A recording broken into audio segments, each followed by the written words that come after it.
clap louder? Yes. Can we start with a standing ovation? No. So, welcome to Not All Factual, but All True. That's the premise behind this 4-week series. Okay? We are going to take a look at not every book of the Old Testament, but we're going to take a look primarily at Old Testament history, okay? And we're going to see that the premise that I approach this with is this: that when we look at stories in the Hebrew Scriptures, and I will refer to them often as the Hebrew Scriptures because that's really what they are. When we take a look at the Hebrew Scriptures, the primary question that we should be seeking to answer is not the question, did this actually happen? Okay, that's not the right question.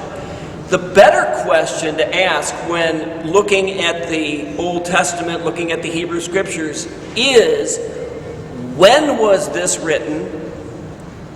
For whom was this written? And why was it written? Okay? When, for whom, and why. It's only understanding these stories and these people and these events in their historical context that they really make any sense. And only when we understand that can we begin to understand what they mean for us, if anything. I mean, there are some events in the Hebrew Scriptures where we say, well, all right, well, that's interesting, but it doesn't have any application for us today.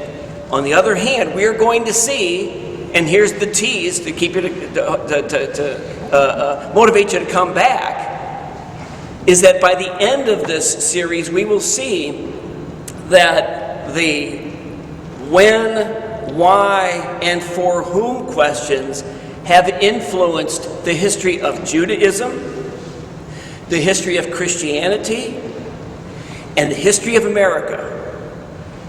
So, stick around. And you have to stick around for the words because we don't have any coffee or donuts or cookies. So, yeah, this is all you get. Sorry. So you can see if you have the handout, and if you don't have the handout, there are more of them in the back. But when you look at the handout, you will see the references that my primary sources, okay? The Jerome Biblical Commentary, which is a well-respected, well-known Catholic biblical commentary. The book on Exodus by Desmond Alexander, God at War by Dozeman. The Bible Unearthed. The Bible Unearthed is my primary source by Israel Finkelstein and Neil Asher Silberman. I already know that one person here has read it. Mr. Sullivan has already read this book and will be asked to give a report on it later on. Yeah, he's got to go. Yeah, he has to. Canaanite myth and Hebrew epic is another primary source, and then the meaning of the Bible. Okay. I should, if I remember, I'll bring those next week if you want to, take a look at them, have them in your hands. So let me start the actual content of this by saying, by asking a question. Isn't every word of the Bible literally true? Are we not to take it as literal, exactly as it's written? After all, it is the Word of God, isn't it? Well, there are several problems with that position. There are several problems with the assertion that every word of the Bible is literally true. Let's begin with this one. It's not even in the notes. The people who wrote the books of the Hebrew Scriptures did not speak English. That's number one, okay? The Bible was not written in English. English had not yet been invented at that time. So let's begin with that. So if we argue over, a word in English, we're already, when you read the Bible in English, you are already engaging in an act of interpretation. Because translation is a work of interpretation. But there are several other problems. First one, we do not have any of the original copies of any of the books of the Hebrew Scriptures. None of them. In fact, the oldest complete text, all in one place, of the Torah, the Hebrew Scriptures, that we have, dates to the year 1008 AD. Or CE. That's 1,200 years after it was completed. 1,200 years. All right? So that's number one. Number two, the copies of the Hebrew Scriptures that we do have contain many copy errors, omissions, deletions, and additions. Not every old manuscript that we have of the Hebrew Scriptures is the same. So which one of those is the literal Word of God? It's impossible to say, right? Keep in mind, too, that the Greek version, there are two versions of the primary versions of the Hebrew Scriptures. One is in Hebrew, the Masoretic text. The other one is in Greek. That is the Septuagint. The Septuagint was written around the year, or translated around the year 200 BCE. It's a great story.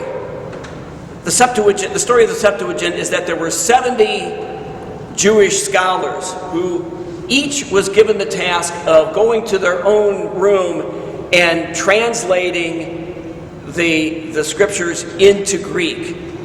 So they all went about their task. They all came back, and miracle of miracles, every one of their versions, every one of their translations was exactly the same. Ta-da! It's beautiful. All right, it's a great story. It's a fantastic story. Probably didn't happen.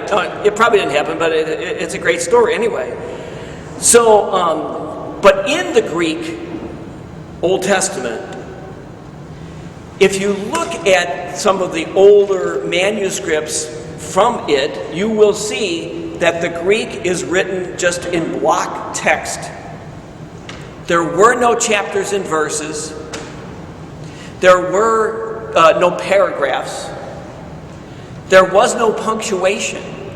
Part of the work of translation is figuring out where sentences end and where chapters end. And, if you can imagine, you can make some pretty serious mistakes if you did it wrong. So that's part of the challenge of translation. Add to that as the Hebrew Scriptures went from Hebrew to Greek to Latin to a bunch of other languages, English being one of them, there were translation problems. Probably the most well-known one comes from the book of Isaiah, chapter 7, verse 14. And when Isaiah said to King Ahaz, "Behold, a virgin shall conceive and bear a son, and they shall name him Emmanuel," a name that means God with us. The Hebrew word for virgin is Alma, A-L-M-A-H. And it does not translate virgin. It translates young woman, who may or may not be a virgin. A young woman shall conceive. But when that verse was translated into Greek, the word became parthenos. Parthenos most definitely means virgin. And then when it was translated into Latin, it was virgin. And now in English, it's virgin. Now, the early church looked back on that verse, that very verse, and said, that Isaiah was foretelling the virgin birth of Jesus. So that very important teaching of our church is based on a translation. I'm not saying it's wrong, I'm just saying it's based on a translation, okay, from a word in Hebrew that is not as clear-cut as the word is in Greek. So there are other problems like that. Another one is the name for God. When you read the Old Testament in English, you see God or Lord most of the time. But there are several different names for God. He is Yahweh, He is El, He is Elohim, He is El Shaddai. Okay? There are a number of different names for God. And depending on which name is used, there is a different nuance to it. Okay? There's a different nuance to that particular verse. All right. That's number 3. Number 4, there are multiple versions of the same story in the Hebrew Scriptures. Okay? There are 2 stories of creation. Genesis chapter 1 to verse 2, chapter 2, verse 4a, and the second story, chapter 2, verse 4b to the end of chapter 2. 2 stories of creation. If you look carefully, well, question. How many of each kind of animal did Noah take on the ark? 2, right? 2. No, not necessarily. It depends on which verse you read in Genesis.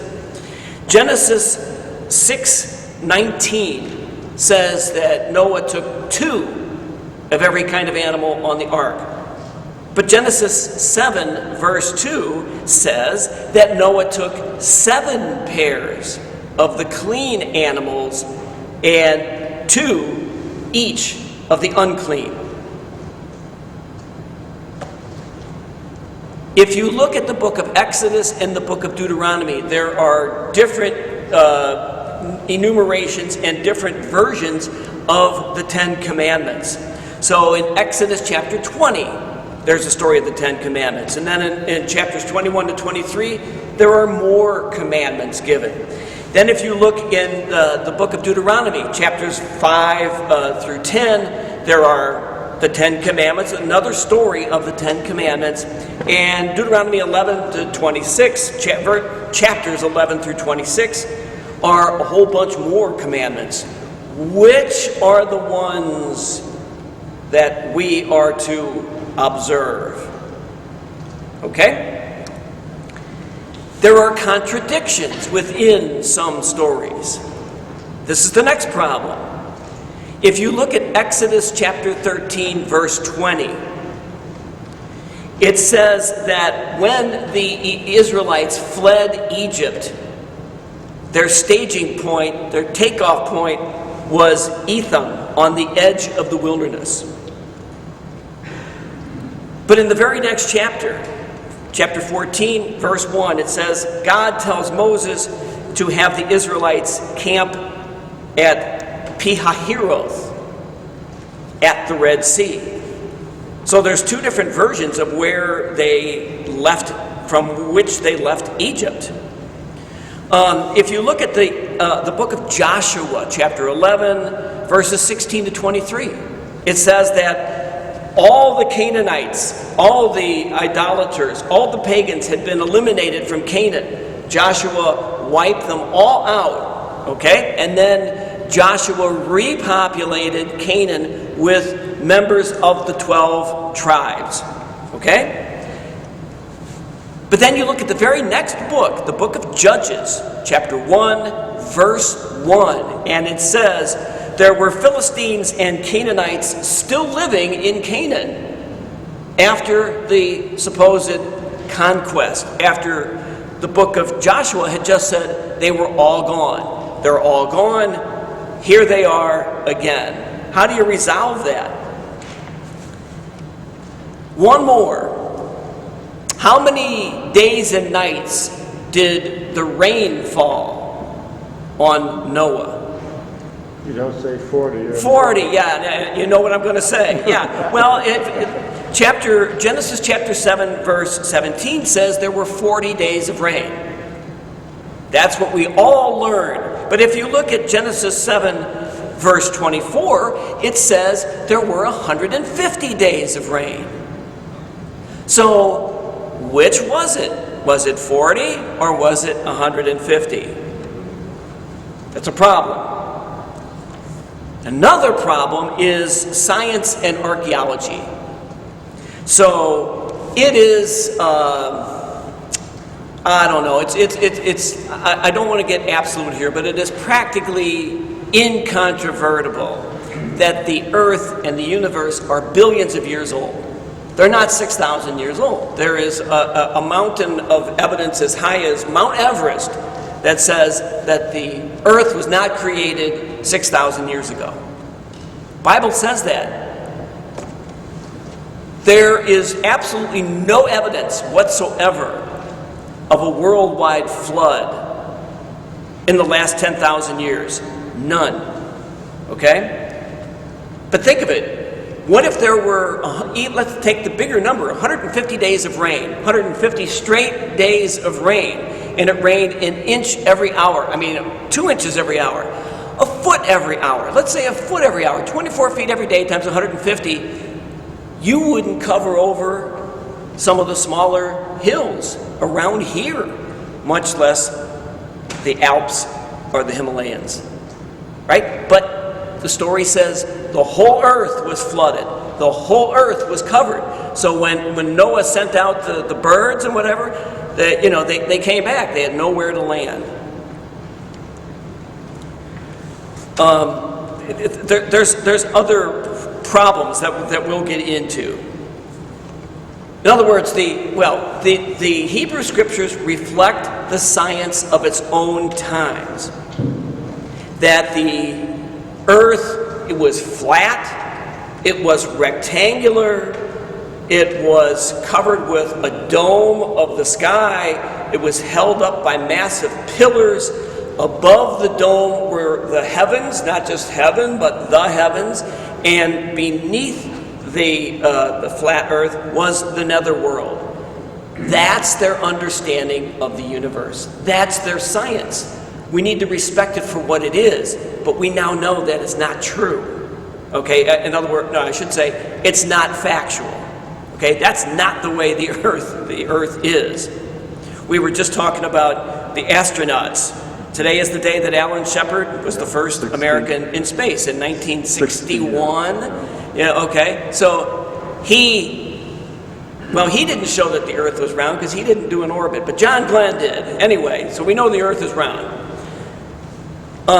Next problem, history. And this is crucial. This is critical.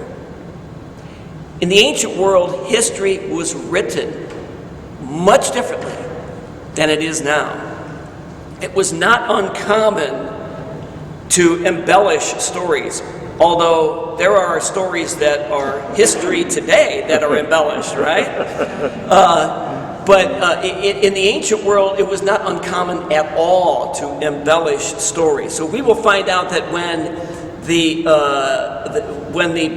Assyrians are trying to take over Jerusalem, God sends an omen, an announcement, and 185,000 soldiers die in one night. Well, that's more than all the soldiers in the entire Middle East at that time. Okay, so that number is, let's just say, inflated. Okay, that's not uncommon, but that's the way they wrote history. It was also not uncommon for the historian to not have been present at events about which he was writing. So there are stories about the battles of Alexander the Great, okay? The person writing those stories was not there.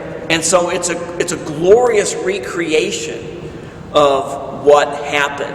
Usually magnified greater because, you want to keep Alexander on your side, right? You don't want Alexander to not be your buddy. So you make him look good. You make the boss look good. Right? Next problem. The Hebrew Scriptures were written by human beings. The text of the Hebrew Scriptures did not fall out of the sky. God did not whisper into the ears of the authors. They were inspired. They were inspired. I'm not denying that for 1 second. But what is inspired is not every single word, but rather the truth that emerges from the text. Okay? I think that's critical. It is a human document, but it is a human document that is written about the faith of a people. It is their history and their belief in the way that God was directing their history. Does that make sense? I think it's really important to understand that. Okay. And fortunately for us, some of the things that were assumed by the people of the Old Testament to be true and acceptable, and you see them as just like, well, there it is, we no longer accept. Human sacrifice. There are kings in the Hebrew Scriptures who sacrificed their own children. There may have been times when we wanted to sacrifice our children, but we didn't do it. Okay? Incest, bigamy, slavery, those were all, givens. Now we've rejected them. Okay? Some of the ways that God behaves in the Hebrew Scriptures, we no longer believe that God behaves that way. When God talks about slaughtering his enemies, the story of the Israelites in the desert when they start worshiping an idol, and God sends them a plague of snakes that bites them, and several of them were killed. And then Moses holds up the serpent, the brazen serpent, and that ends the pestilence.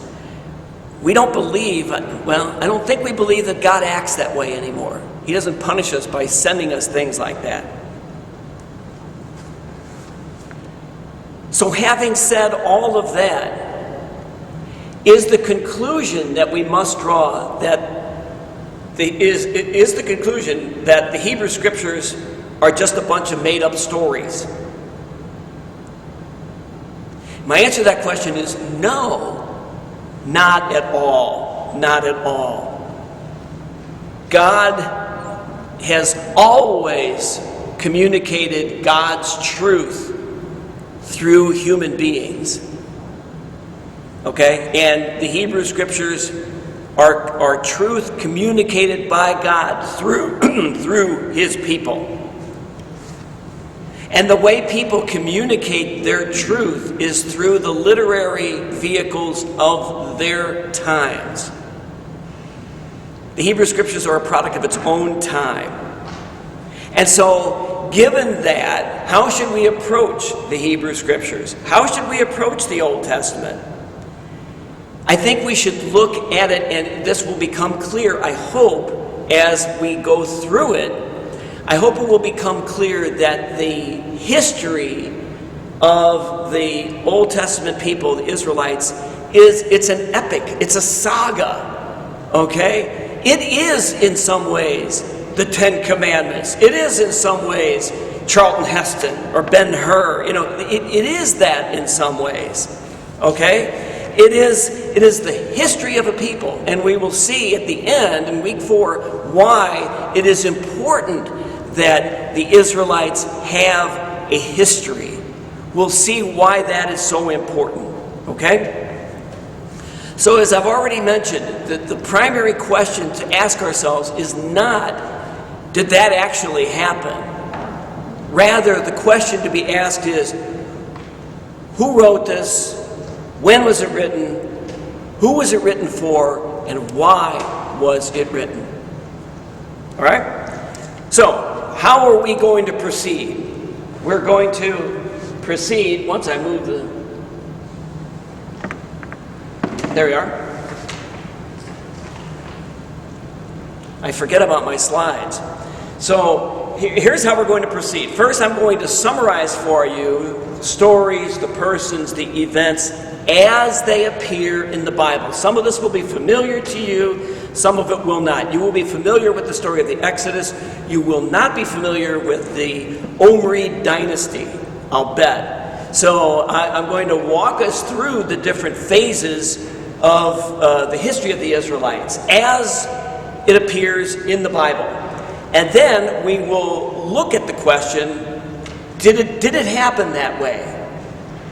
Not so much to stop there, but as a passing through point, so that we can then ask the question, if it didn't happen this way, when was it written? Why was it written? Who was it written for? Okay? And only when we understand that, when we understand historical context, then it will make sense to ask the question, what does it mean? Okay, what is the meaning of these stories once we know their proper context? Okay.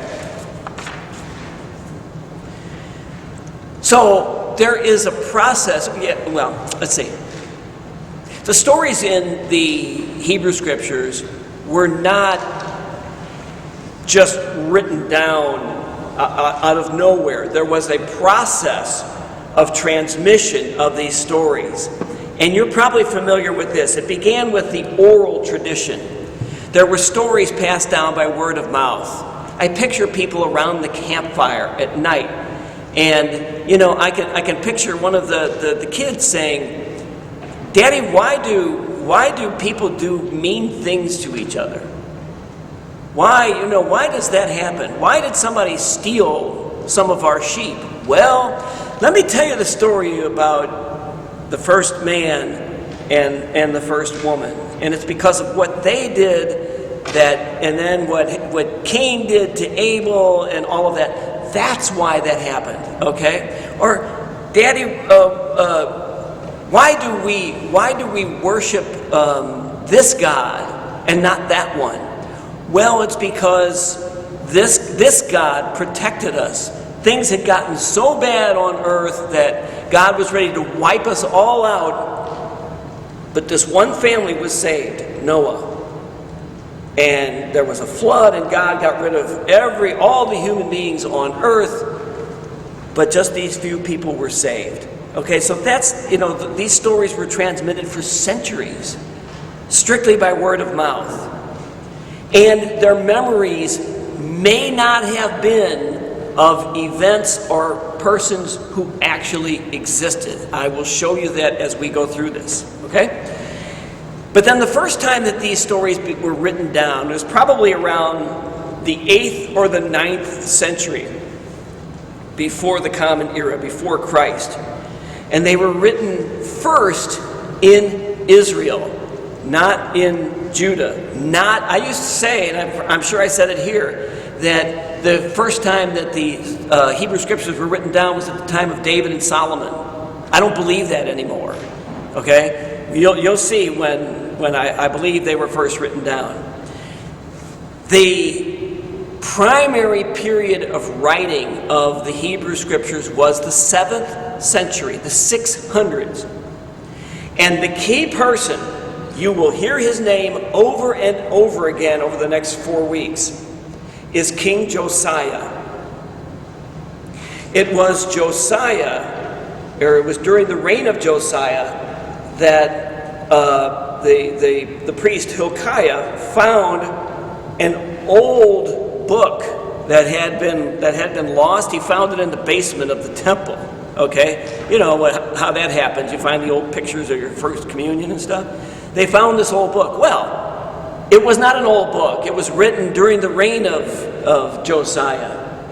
And it is during the time of Josiah, from about 640 to 610. This is when the Old Testament, as we know it, at least the historical part of it, took primary shape. It was reframed a little bit afterwards. That's the period of time that we are going to be focused on. Okay? But as I just said, those stories were reframed a little bit, mostly because Josiah's vision, what he envisioned for Israel and Judah, it never came to pass. Poor Josiah died before he could ever accomplish his grand mission. And we'll see just how grand that mission was.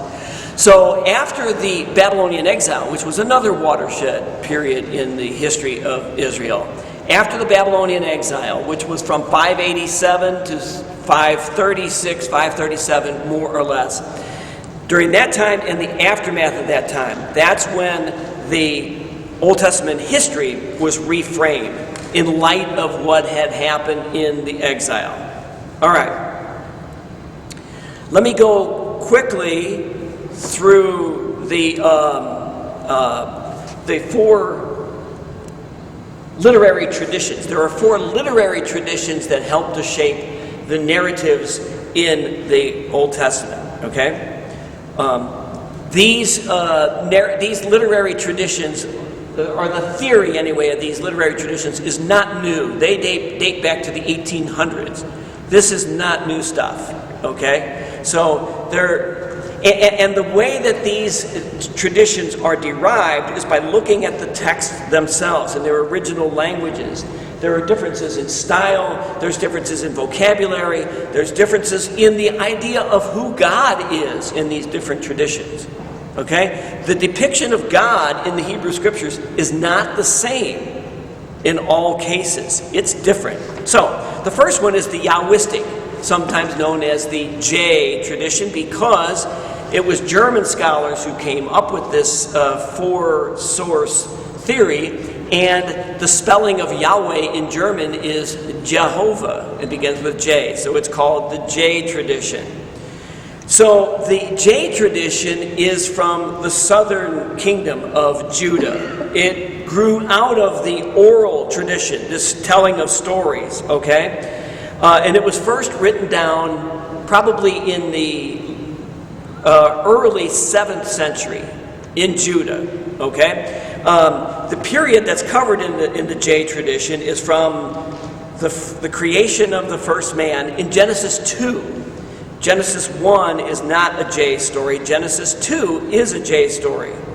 And it continues through the patriarchs and through the Exodus. That is the span of the J tradition. One of the ways that you can tell if you're reading a J story is to look at its depiction of God. And if you look at Genesis chapters 2 and 3, those are J stories. God in those stories is very much like a human being. So it's in the 2nd chapter of Genesis that God bends down and makes, the man from the dust of the earth and walks with him in the cool of the evening and searches after him after he and the woman have sinned. And he didn't like the fig leaves they were wearing. They were way out of style. And so he stitches for them. God stitches for them leather clothing that they can wear. Much better look. And so, this is the God of the J tradition. He is, to use the fancy word, anthropomorphized. He is depicted as a human being. That's one of the ways that the scholars have determined that you're in the presence of a J story. Okay. The second tradition is the Elohistic tradition. It comes from the northern kingdom of Israel. It uses the term Elohim for God, okay? Hence the Elohistic tradition. This is one of those instances where when you know the original language, it helps you to understand which tradition you're dealing with, okay? In the E tradition, salvation history does not begin with the first man and woman.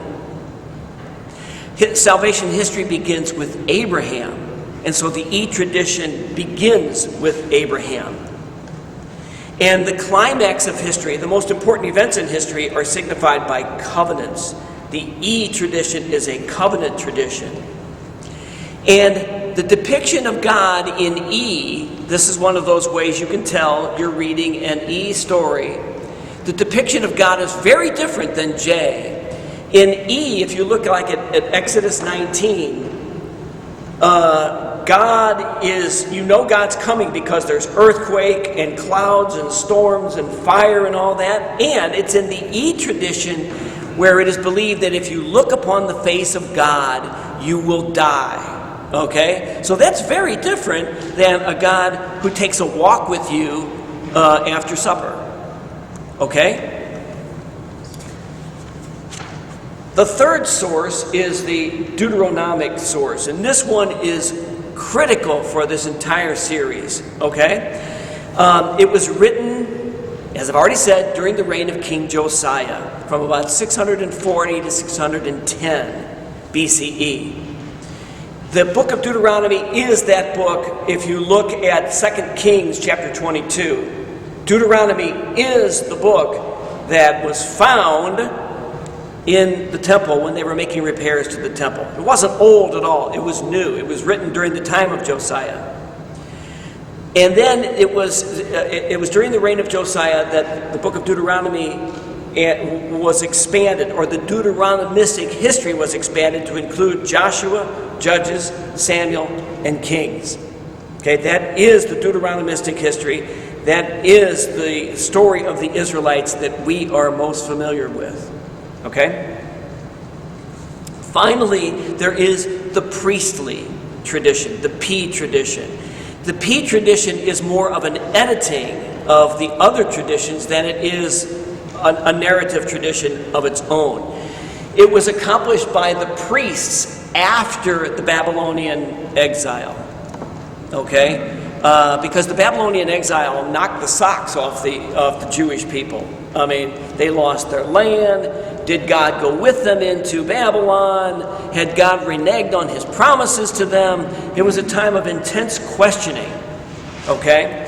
And so the P tradition attempts to make sense of the exile and why things happened the way they did, because the Deuteronomic history is very different. The Deuteronomistic history is talking about how the dynasty of David is going to last forever, and there's going to be this great kingdom that will extend all the way from the Euphrates to the Nile, and it's a glorious thing. And then none of that happened. None of that happened, and so they needed, as Ricardo used to say, they had a lot of splaining to do, right? to say why none of this stuff ever happened the way it was supposedly going to happen. Okay?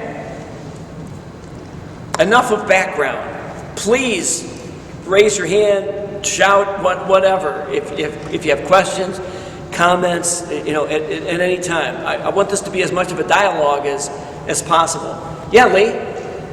Mark, I'm a little confused about a lot of that. I'm not a historian by any stretch of the imagination, but my understanding from what I've heard over the years, I have a few years behind me, that they were based on the scrolls that they found in the deep sea, The Dead Sea? Yeah, the Dead Sea. They found all these scrolls there. Yeah. And that's where they interpreted, or they had different historians read these things, and that's when they came up with all these things. And you're saying that back in the 5th and the 6th and the 7th and the 8th, they were already writing these scrolls. Is that it? That's right. So the Dead Sea Scrolls have more relevance to the New Testament than they do the Old Testament. The Dead Sea Scrolls deal with the period of time between about 200 BCE and 200 CE, that stretch about 400 years. So there are references to some of the very late Old Testament scriptures in the Dead Sea Scrolls, but it primarily opened a window into the world of Jesus and the first century of the Christian era, rather than the Old Testament. Well, do I recall correctly in one of the previous classes that I went through one of the students, in the previous classes that you had, Evan, didn't you not, or did we not read somewhere that they had found more scrolls that haven't been translated yet, and it could be a whole change in what we're thinking of what Yeah, I believe all the Dead Sea Scrolls have been translated, but the other archaeological find that I have referenced is the Nag Hammadi library in Egypt, which was from the late 4th century, and it's the same thing. The Nag Hammadi deals with the Christian era rather than the Old Testament era. Okay, although I think among, and I don't think all of the Nag Hammadi's books have been translated, but a lot of them have, and I think there are some I think the Nag Hammadi library includes a complete translation of the book of Isaiah. I believe that's true. Okay, but again, it's more Christian era than it is Old Testament. Okay. So let's get into this. Let's start looking at the Bible. All right? So we begin with the stories of origin. Okay? We begin with the creation stories. You are familiar with these. I can kind of, run right through these. So in the first story, well, let me back up. One little point. These biblical stories of creation and origin are believed to be, at least in part, borrowed from other ancient stories in the Middle East, okay? So there is a creation story, and you can read this, you can find this if you Google it today. The Enuma Elish is a Babylonian creation story. There is the Atrahasis story that comes from Acadia. And so the stories in Genesis are they borrow some of the material from these other older stories, okay? So there's 2 stories of creation. In the first story, which is a P story, so the first story of creation is actually a lot newer than the second story of creation, okay? So it was added to Genesis by the P authors, the priestly authors, after the exile. In the first story of creation, God is transcendent. God is above everything, right? So you can kind of picture God sitting on his throne saying, let there be light, and let there be this, and let there be the animals, and all of that. God is the director of all of this. He creates by his word. He gives divine commands, right? Let there be this, let there be that. We were probably taught that God created everything out of nothing, ex nihilo. The first story in Genesis does not give you that indication at all. It gives you the indication that there were things already there, that there was darkness over the deep. The deep is water. So I think a better understanding of this first story is that God created order out of this chaos. The sea in the ancient world was a symbol of chaos. And it was inhabited by creatures, by beasts like Leviathan. Leviathan is a symbol of chaos. And I think I could do a session on this sometime, but you can see throughout the Hebrew Scriptures, there are times when God is struggling against Leviathan. God is struggling against the forces of chaos. So what does God do? God creates order out of chaos. He separates the lights in the sky from the light on earth. He separates the waters of the deep from the waters in the heavens. You see what I'm saying? So God is creating order out of chaos, but he does not defeat chaos. So chaotic things still happen.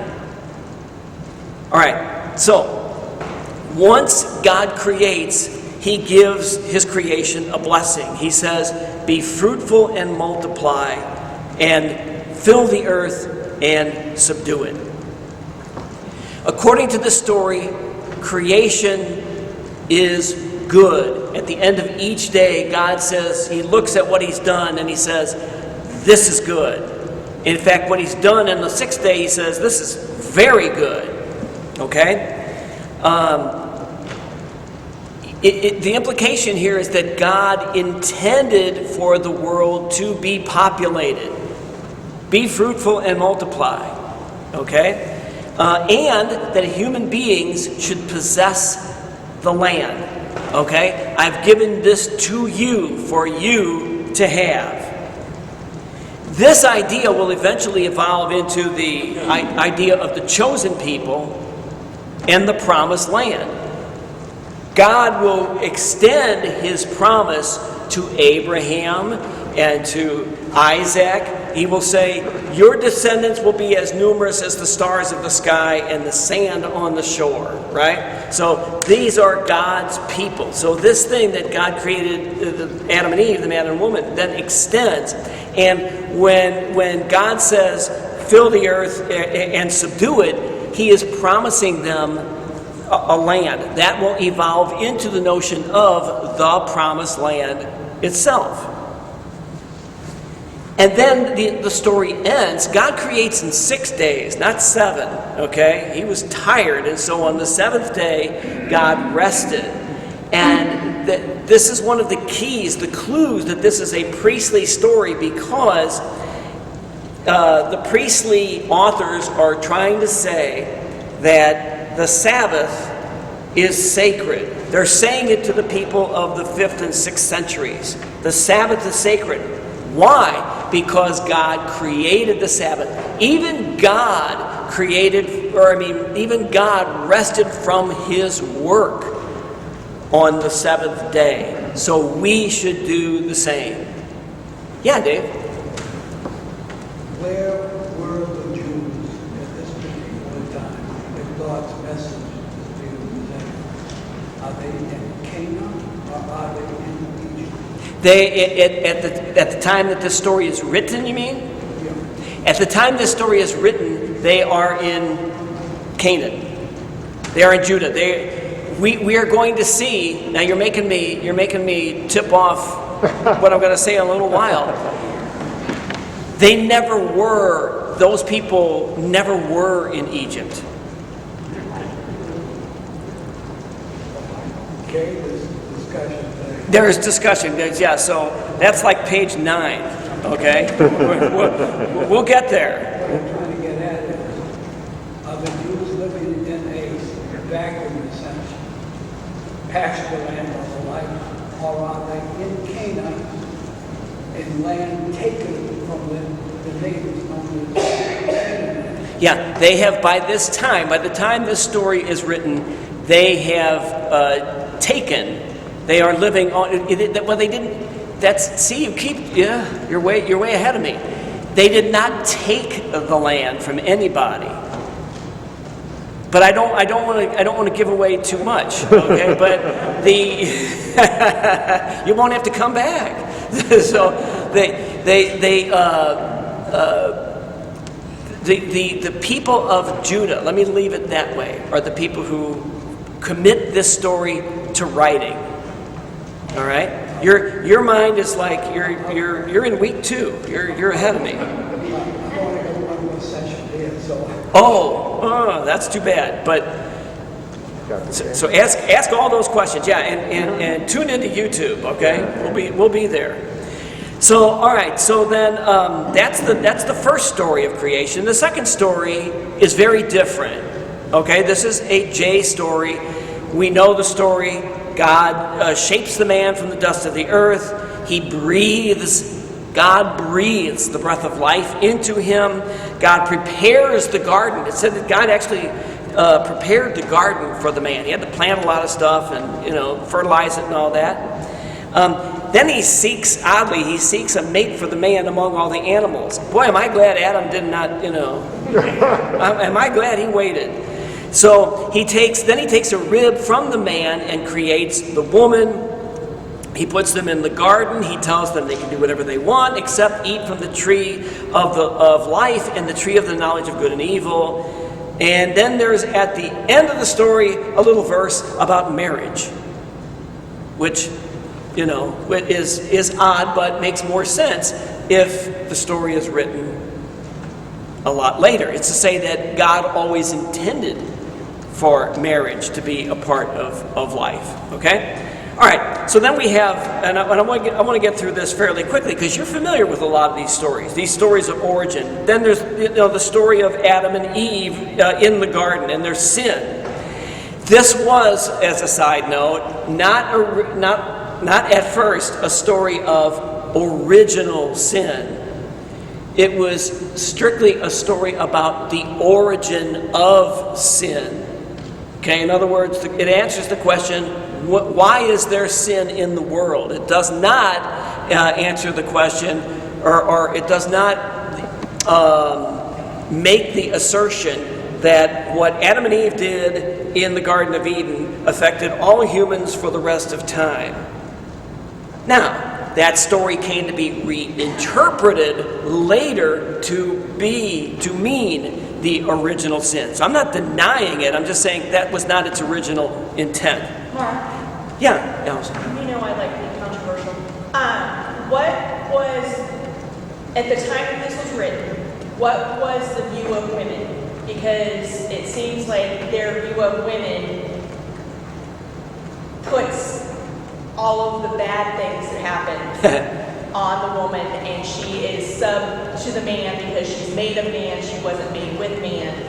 Could you get into that? Yeah, in general, you're right. The question was about the status of women at the time when this is written. So this is a J story. This is written in the late 8th century, early 7th century, okay? And yeah, it's a patriarchal society, okay? And so yes, it does paint the woman as, derivative, that she comes from the man, okay? Yeah, so it definitely does reflect that patriarchal view of women, for sure. All right, so you know the story. The serpent tells the man and the woman that they will become divine beings if they eat of the fruit of the tree of knowledge of good and evil. They eat, their eyes are opened, but not in knowledge. Their eyes are opened in shame. They see they are naked. They try to hide from God as if you could. And and God is taking a walk in the garden. He confronts them. The man blames the woman blames the serpent, and that story has repeated itself billions of times in history, right? God curses the serpent, he punishes the man and the woman, he will have to work hard to produce his food, she will experience pain in childbirth, God makes them the leather clothes, and then he kicks them out of the garden. Next is the story of Cain and Abel. It's found in Genesis chapter 4. It continues the story of Adam and Eve. It's a story of the origin of sin, disobedience against God, and punishment. Adam and Eve give birth to Cain and Abel. Abel offers his sacrifice to God. Cain offers his sacrifice to God. God only accepts Abel's. Cain is jealous. Sibling rivalry. He kills Abel. He is punished, okay? Although it is said that he will not be killed. God puts a mark on Cain. In the next 2 chapters of Genesis, it says that evil and wickedness continue to spread across the land to the point where God is ready to give up and start over. God is so disgusted with humanity that he's ready to just ditch the whole project and start over again. Then we get to the story of Noah. So, again, a sidelight, and this is from the Jerome Biblical Commentary, a quote, "Traditions of a widespread flood are found among many peoples all over the world." Okay? So that speaks to the kind of awe, fear, respect of the sea and what it could do, its power, of the power of water for good and ill. So, we know the story, the ark, the 40 days, the 150 days, the birds that are sent out.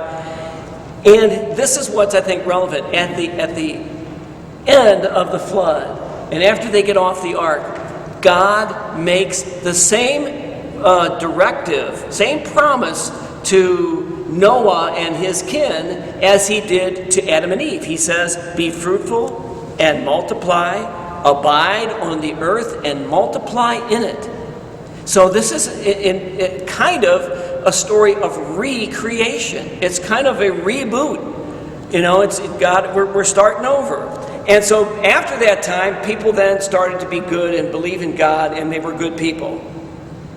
Of course not. The story of sin and punishment, and it continues on. The next story then is the Tower of Babel. I've been missing my. So all the people of the earth are speaking the same language. They decide to build a tower in order to make a name for themselves. Making a name for themselves means they intend to disobey God. God doesn't like this, of course, and so he confuses the language of the people, and so they can't finish the tower. This story, more than anything else, it's twofold. It's a story about the arrogance of humanity, thinking that they could build a tower that would reach to God, that they can approach God that way, and B, it's a story about the origin of language. Daddy, why don't I understand those people over there when they speak? Well, let me tell you, this is how it happened. Okay? Then there are the stories of the patriarchs, also familiar to us. Abraham. Abraham is from where? He's from Mesopotamia. He's from Ur. He's from Chaldea. God gives him, in his old age, God gives him a command and says, go from your country and your kindred and your father's house to the land I will show you, and I will make you a great nation. Keep that in mind. What is that land to which Abraham was sent? It was Canaan. Okay? So keep in mind that God makes the promise that Abraham will become a great nation. When you think about great nation, think Josiah. All right? I'll tip it off that much. So he and his wife Sarai and his nephew Lot, they wander. They make it to Canaan.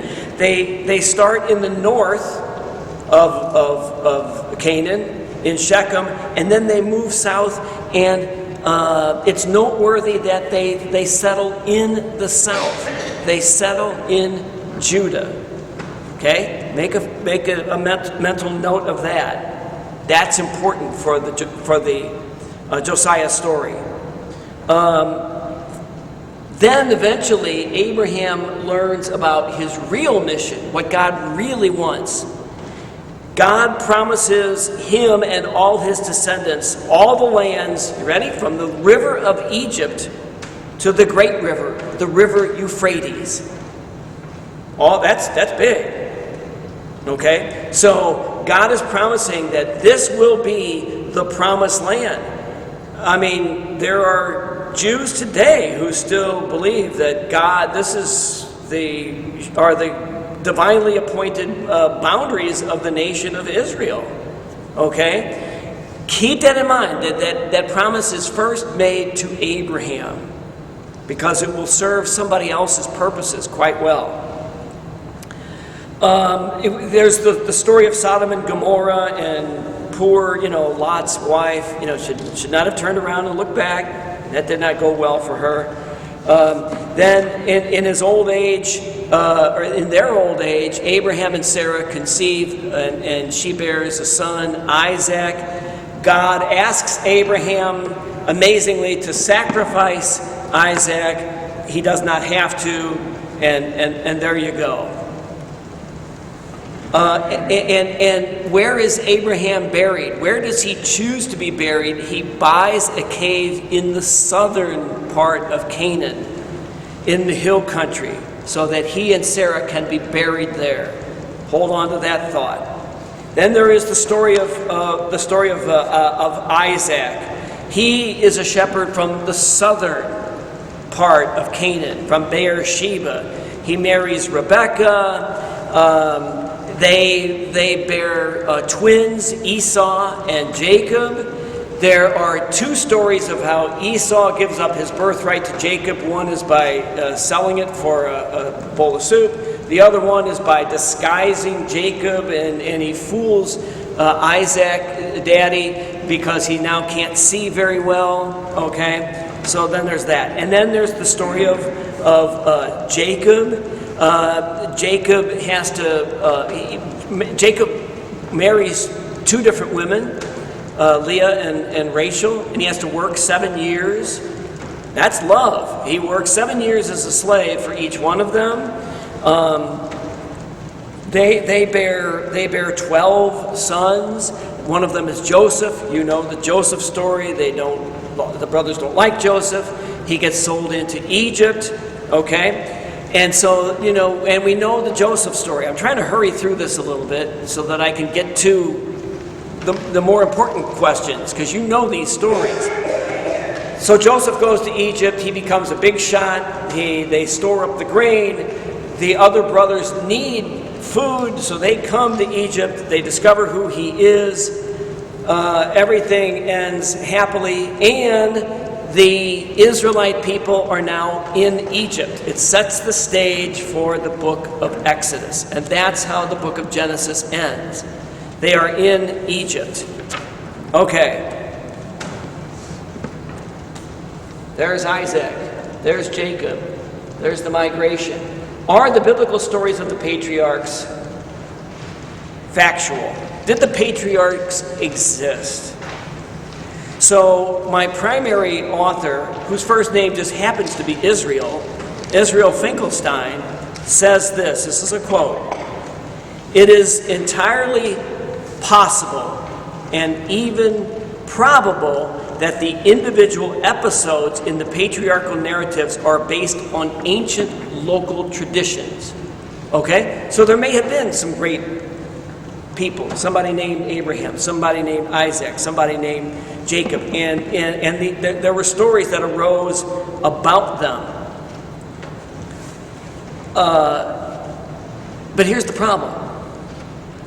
The archaeologists have not been able to find any evidence whatsoever of a massive movement of people from Mesopotamia to Canaan at the time when Abraham would have been alive. And it's amazing how accurate the archaeological evidence is. So at the end of the day, there almost certainly, well, at least there is no evidence to date, archaeological evidence to date, of a massive movement of people from Mesopotamia to Canaan, which is the land that became Israel and Judah, at the time of Abraham. All right? So, not factual, but true. Okay? So when were these stories written down? Well, it's not a certainty, but there are clues that tell us when these stories would have been written down. For a long time, and I probably told you this on more than one occasion, for a long time it was assumed that these stories were first written down during the time of David and Solomon, around the year 1000. Okay? But the archaeological evidence tells us that the kingdom of David and Solomon was nowhere near the way it is depicted in the book of Kings. That Judah was a backwater, nothing kingdom at the time of David and Solomon. What does that mean? That means there was not the wherewithal. The country did not have the wherewithal to be able to produce documents like the patriarchal stories. That's the first bit of evidence. Second, the story, the patriarchal stories talk about camels. Many mentions of camels. Okay? So Joseph was sold to these traders who were passing through on camels, okay? And there's other references as well. There's a problem with that. camels were not used as beasts of burden at the time of the patriarchs. Camels were not beasts of burden until around the year 1000. So that's an anachronism. I mean, it's jumping ahead. It is to use the word I've used so often, it's a retrojection to put camels back at the time of the patriarchs. Camels weren't used for that purpose at the time of the patriarchs. That's an indication that it wasn't, written a long time. It was not written in the year 1000. Third bit of evidence. In the Joseph story, this is Genesis chapter 37, verse 25. It says that the caravan of Ishmaelites to whom Joseph was sold, they were carrying, quote, gum, balm, and resin.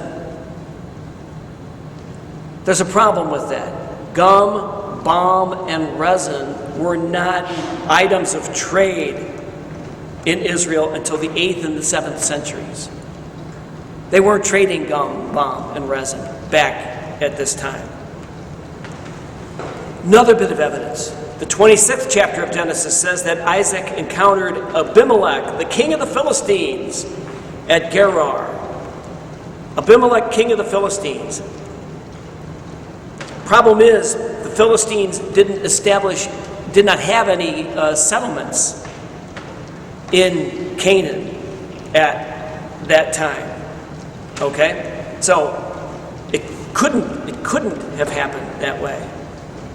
And then finally, in Genesis chapter 25, verse 23, God tells Rebekah this: 2 nations are in your womb, and 2 peoples born of you shall be divided. The one shall be stronger than the other. The elder shall serve the younger.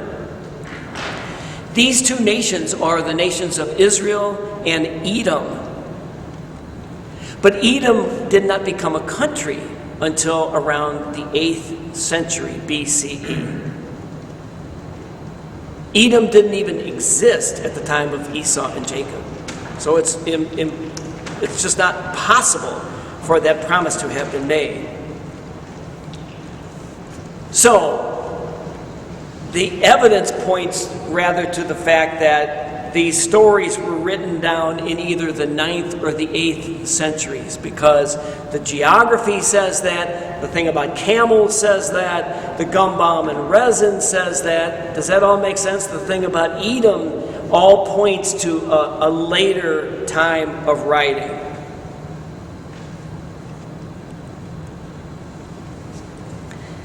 So what's the importance of these stories? Why are they written the way that they're written?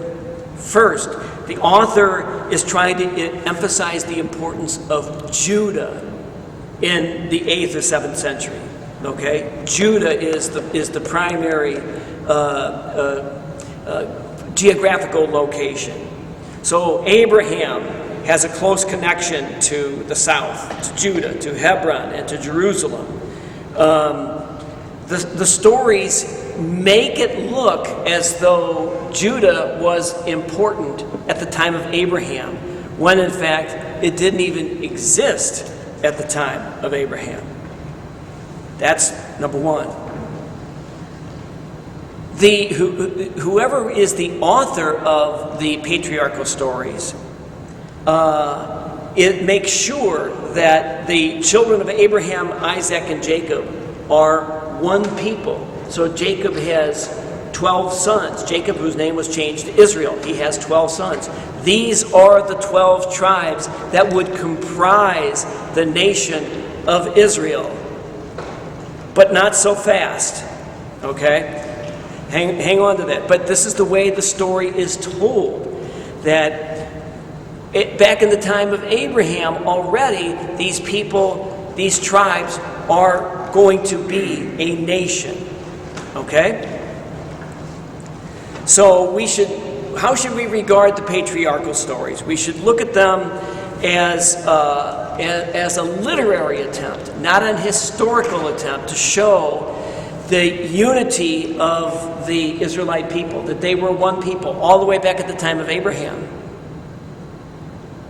But as we will see, these people did not come from Mesopotamia, nor did they come from Abraham, Isaac, and Jacob. The Israelite people did not come from Abraham, Isaac, and Jacob. They came from somewhere else. And we'll see that. Okay? The authors of these stories are not lying. What they're doing is creating a history of the Israelite people. And so they're placing the origin of the Israelite people at the time of Abraham. Okay? Because they want it to be known that they are an ancient people. That's the truth of it. It's not the fact of it, but that's the truth of it. Do you see the distinction I'm making there? That is the truth of their history. That is the truth of their story, even though factually it did not happen that way. And how much time do I have? Okay, I got enough time. All right. And then the last little bit that I want to get into, and please jump in, is the Exodus story. Okay? One of the fascinating things about the story of Exodus is that the books of Exodus, Leviticus, Numbers, and Deuteronomy are all devoted to that experience. 4 of the 5 books of the Pentateuch, which are, the first, the faith-forming events for the Israelite people. 4 of the 5 books of the Pentateuch cover a span of 40 years. Genesis covers an unknown period of hundreds of years. Exodus, Leviticus, Deuteronomy, and Numbers cover a period of 40 years. 4 whole books devoted to it. Amazing. It shows how important the Exodus experience was. Okay, so, background. So these people are now in Egypt.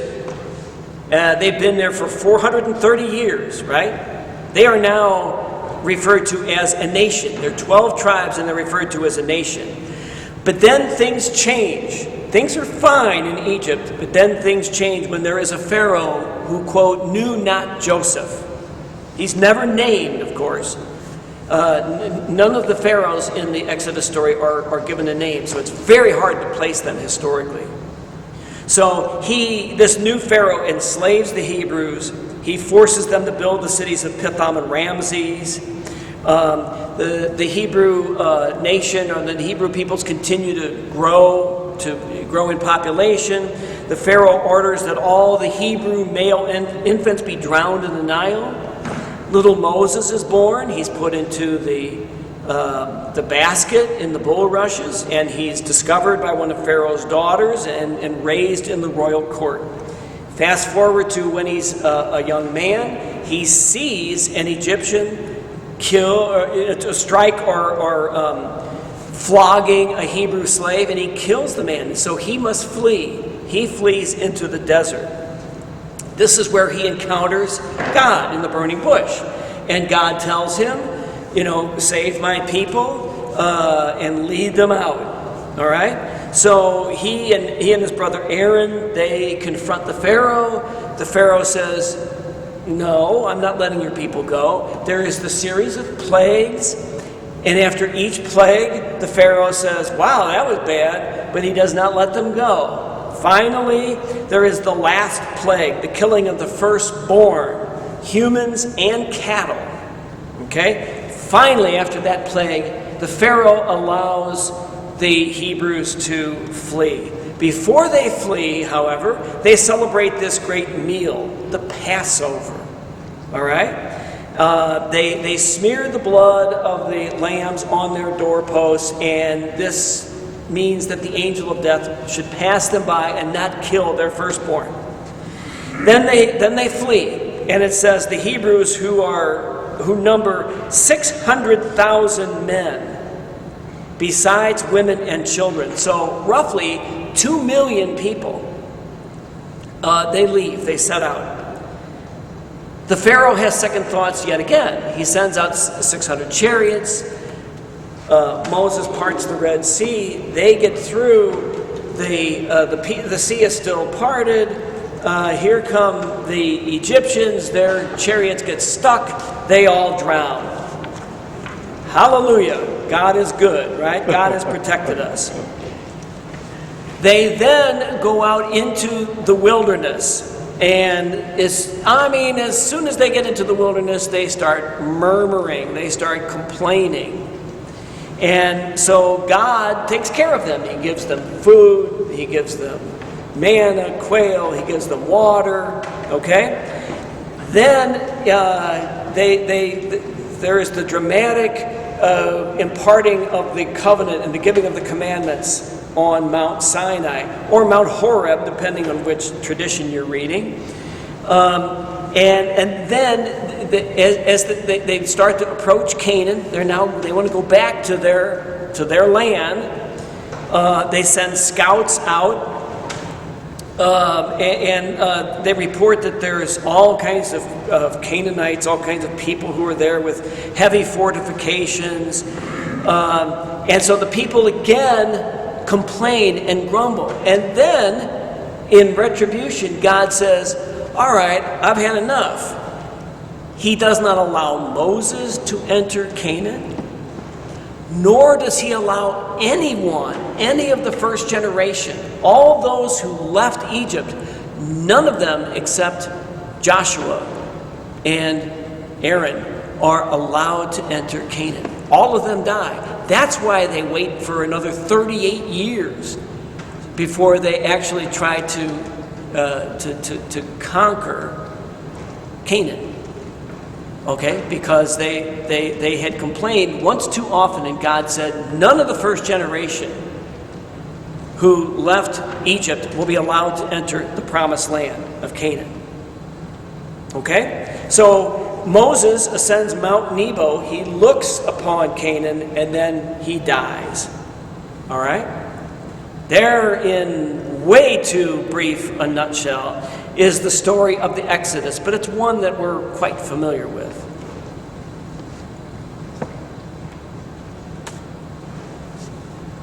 Is the biblical story of the Exodus factual? Well, let's begin by saying this. Archaeologically speaking, it is certain that there were people from Canaan and elsewhere who journeyed to Egypt for food.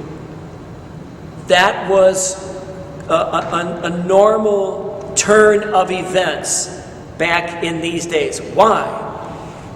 Because in much of the rest of the Middle East, the success of crops, each year's crop, depended upon the rain.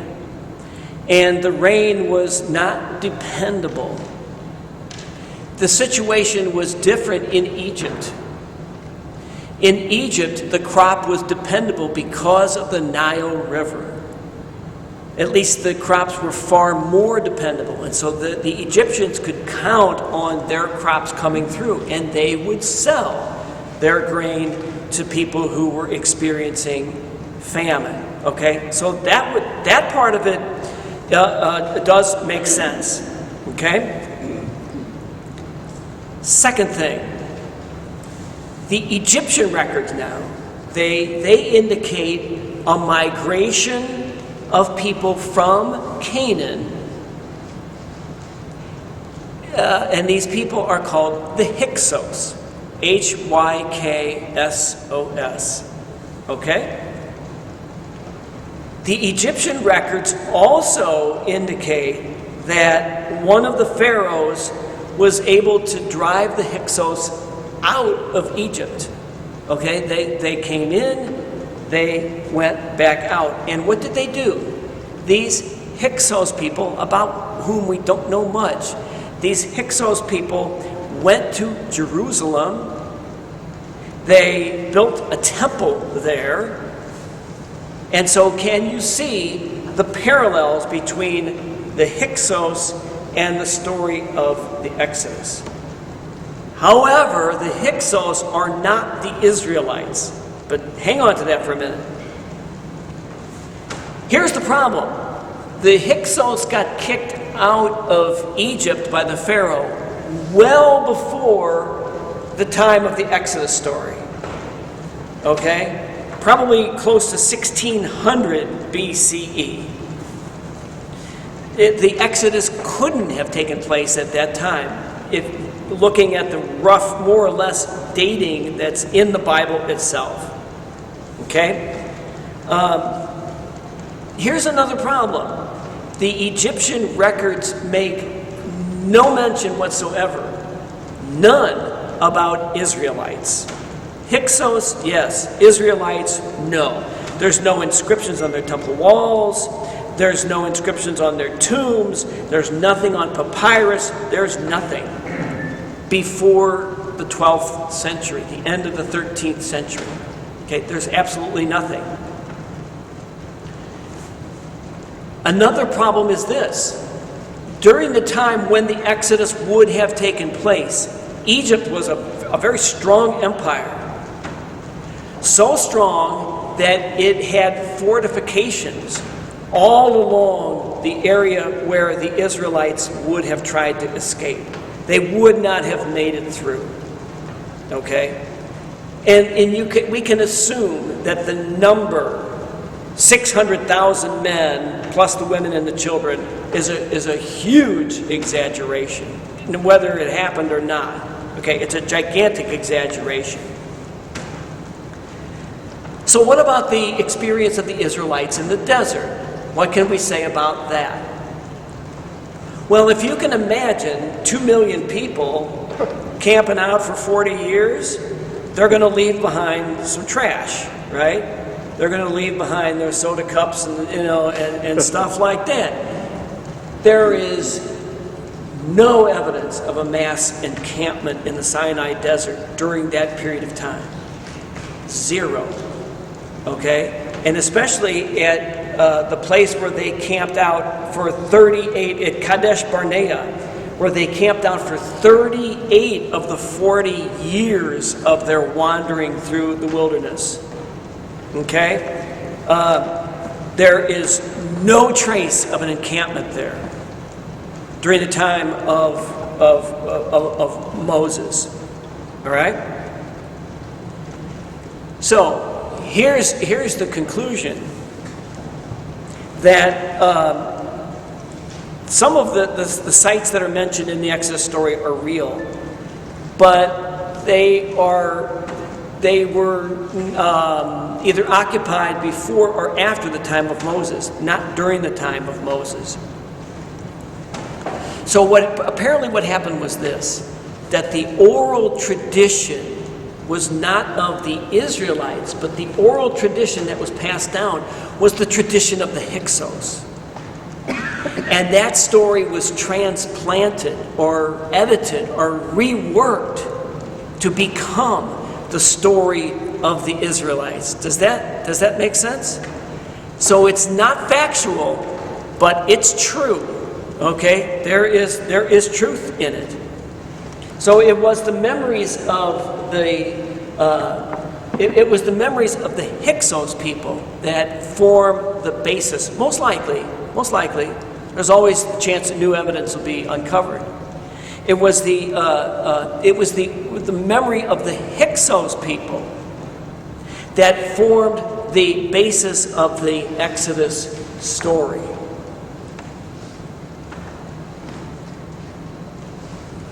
So, why was it written that day?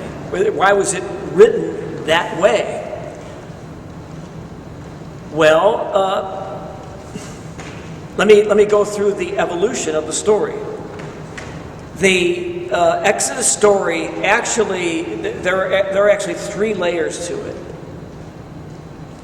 The first layer of the Exodus story happened in Judah in the 7th century, but before the reign of Josiah.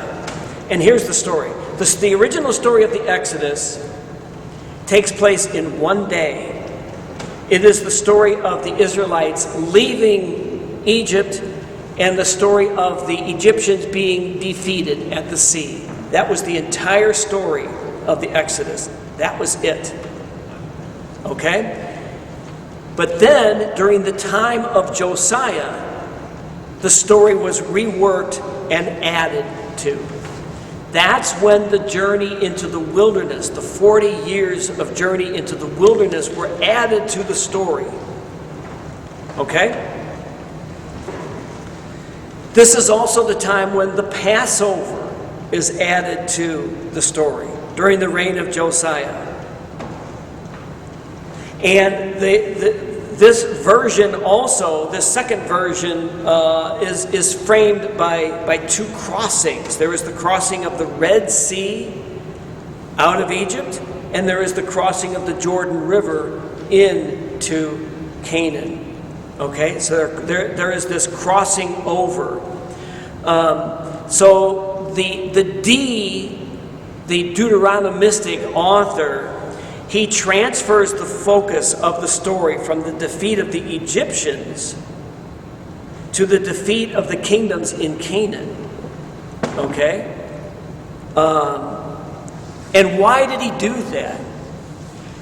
He did it because of what King Josiah wanted to accomplish. King Josiah wanted to unite all of Canaan and create that kingdom that would go from the Euphrates in the east to the Nile in the west. It was during the time of Josiah that this grand vision of a united Israel and an empire was devised.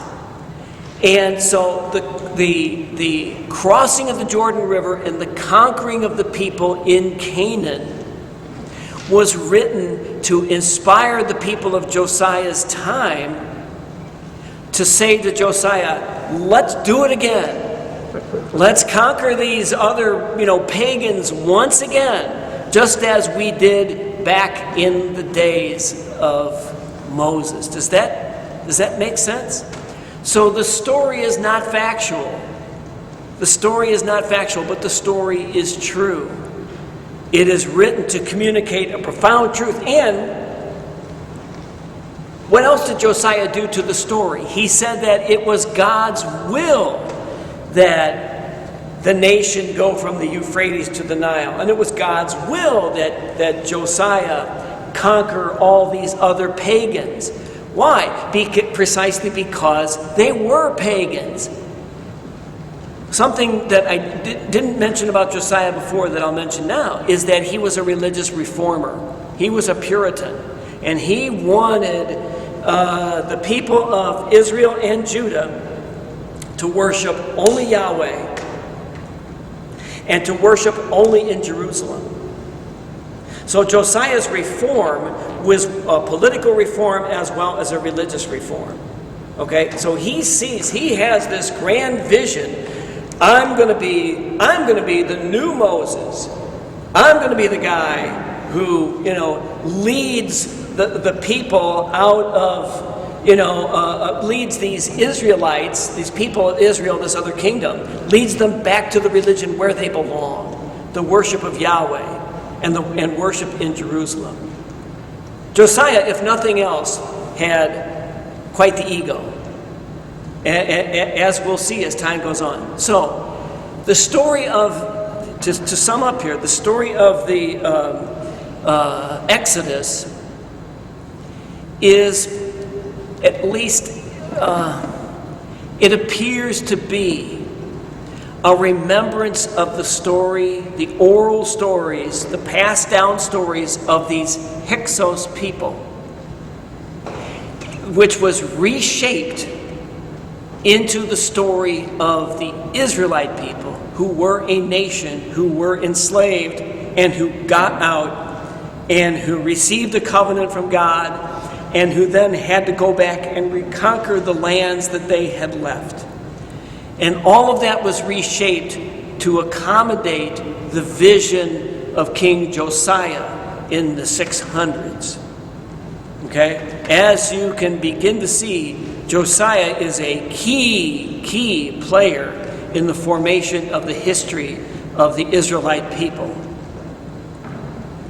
And I'll leave it there for today, because I think it's 11 o'clock. But any questions or comments about that? I hope that I'll make the first comment. I've only made about 1,000 others. My intent here is not to blow up everything you've ever believed about the Old Testament. That's not it at all. It's to try to come to a new understanding of it. Okay? To say, well, it didn't happen that way, but it was written that way for very, very important reasons. Reasons that will become more important over the next couple of weeks. So far, so good? All right. Hey, this is great. I'm glad that we're getting back together, and I really appreciate your being here. Thank